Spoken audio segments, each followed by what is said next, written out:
However, in that really frenzied kind of instinctual response, it doesn't keep me calm. And in those moments, what I've come to realize is that I'm really relying on my own strength instead of God's. Hi PCC, I miss you all so much, and I'm so glad to say that we are a little bit closer to being able to see each other in person once again. But during this time of social distancing, one thing I wanted to share with you all that's really been encouraging to me are those various stories that I've heard of how you all have been caring for each other during this crisis.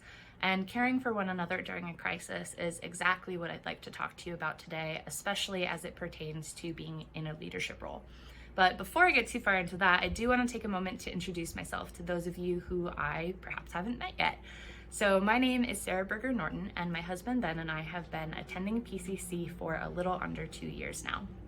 And while Ben was born and raised in the Kitsap Peninsula, I grew up in northeastern Washington, where I had a lot of really formative leadership experiences, particularly working in my parents' small grocery store, where I spent a lot of weekends and summers and had the unique opportunity to sometimes supervise and lead people who were 2 times or 3 times my age. But since then, most of my leadership experience has been focused on working with children and young adults, as an arts instructor in Spokane, as a resident assistant in college, and most recently as a high school teacher, which is a job I absolutely love. And working with children through various crisis situations, whether it's mental health issues or sexual assault, or most recently the COVID-19 pandemic and the racial injustice that's plaguing our nation, it's really reinforced for me that an essential part of being a leader, and not just for youth, but for anyone really, is that prioritizing care is a must. And I think that oftentimes when we think about care, what we think about is offering a listening ear or perhaps acts of kindness. However, what I would encourage us to think about today is how caring can also be expressed in the ways that we communicate with one another, both in terms of how we communicate our ideas and how we deliver information when we are in leadership roles. And so I really, again, want to reinforce that we can express that compassion for others by being mindful of the way that we speak and make requests, so that it can be clearly understood and carried out by those around us, especially because it's so challenging to stay focused during a crisis. And so in light of that, there are 4 main strategies that I'd like to share with you all that have benefited me when navigating crisis situations, and I hope they can be of help to you too. The first is remaining calm. Second is developing a clear plan. Third, listening to feedback. And lastly, just filtering every single action you take through a lens of compassion. Now, going back to that first point, while remaining calm in a crisis is absolutely essential, being deliberately calm is something that does not come very naturally to me. When my world is thrown into this sense of upheaval, I find that my first response is to go into fix-it mode and try and fix the problem no matter what it is and do it as quickly as possible. However, in that really frenzied kind of instinctual response, it doesn't keep me calm. And in those moments, what I've come to realize is that I'm really relying on my own strength instead of God's. And it's taken me time to train myself different ways to stay calm and focus my attention back to the Lord. And one strategy that's been really beneficial for me is repeating Psalm 46:10, "Be still and know that I am God," as kind of a mantra.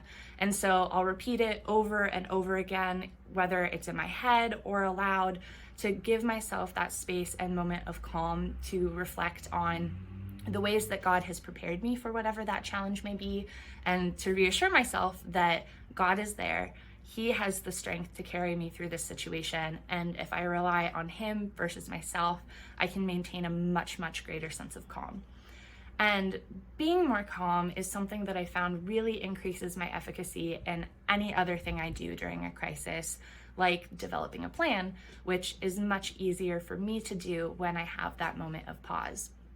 And so, as I'm sure all of you know, especially the parents who are members of our church, we have all recently transitioned to distance learning, which means school is online. And one thing that's been essential for my students' success when shifting to distance learning is being really, really mindful of the plans I make and how I deliver instructions to my student, particularly giving them clear, concise instructions that are chunked into smaller parts of information.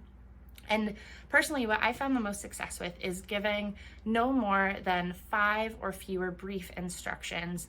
And I'd encourage parents at home to try that strategy too, because I think it can be applied both in a homeschool setting, a work setting, or really any setting.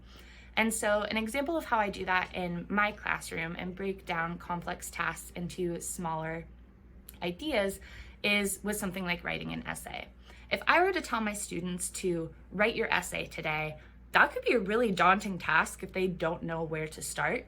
But if I break that down into smaller chunks and say something like, first, write your introduction, then focus on your body paragraphs, and third, see if your body paragraphs connect to the intro, that would make a lot more sense to them, and they'd have a checklist that they could kind of work through.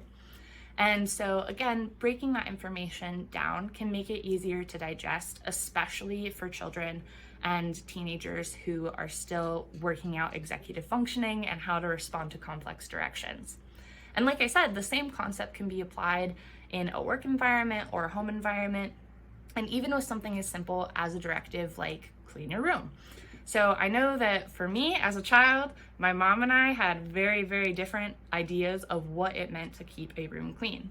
And if my mom were to tell me, go clean your room, I would probably spend 90% of my time looking around at fun objects I found and playing with toys that I was not putting away. However, if she told me something that was a little bit clearer and broken down into smaller parts, like first make your bed, then pick up your clothes off the floor, that makes a little bit more sense to me as a child of what exactly my mom's expectations are. Now, if I'm being really honest with myself, I still probably would have played with some toys instead of getting right to cleaning, but it does increase the likelihood. And that idea of things not going as planned in the case of my mother and me playing with those toys is one reason I think it's really important in a leadership role to seek feedback from the people that you're working with about how effectively we are communicating our expectations to our children, our students, our coworkers and colleagues, all of those people that we are leading. And I think that being open and receptive to feedback is something that a lot of people might view as a sign of a weak leader, that they need to readjust their plans. However, I think that that flexibility is actually the sign of a really good leader, because if something isn't going the way I want it to, it's not benefiting me, it's not benefiting the people I'm trying to help. And so who is it really helping if I don't seek out that feedback? And so again, I think it's not indicative of failed leadership, but it's a sign of a really good leader to ask what you can do to improve in the ways that you're communicating with the people you're leading. Another benefit of that is that asking for that feedback can reinforce to the people you're working with that you really do care about their ideas and contributions to the work that you're doing, which leads me to the last point that I talked about in terms of filtering everything through a lens of compassion. Imparting compassion into all of the actions we take during a crisis really models God's love for us, if you think about it. And before I talk to you about a piece of scripture that I think really captures this idea, I just want to share this definition of compassion from Merriam-Webster that I really love. That dictionary writes that compassion is the sympathetic consciousness of others' distress together with a desire to alleviate it. And as leaders, I think an important part of our role is not only remaining calm ourselves, but looking for ways that we can alleviate that concern and distress in the people that we're trying to help. And furthermore, like I mentioned, as Christians, we are called to be compassionate. And as the Apostle Paul directed in chapter 3, verse 12 of his letter to the Colossians, he says, "Put on them as God's chosen ones, holy and beloved, compassionate hearts, kindness, humility, meekness, and patience." And as I previously mentioned, I think there are many ways that we can demonstrate compassion when acting as leaders in a crisis, not only in our words and actions, but also how we communicate with those around us in a calm, well-planned, and flexible manner. And so I'd like to thank you all for sticking with me through this overview of how I approach leadership in a crisis situation. And I hope that something that I've said here can be a source of encouragement for you, or help you in your own roles as leaders in your homes and places of work. Again, I'm so looking forward to seeing you guys in person again soon, and I miss you all very, very much.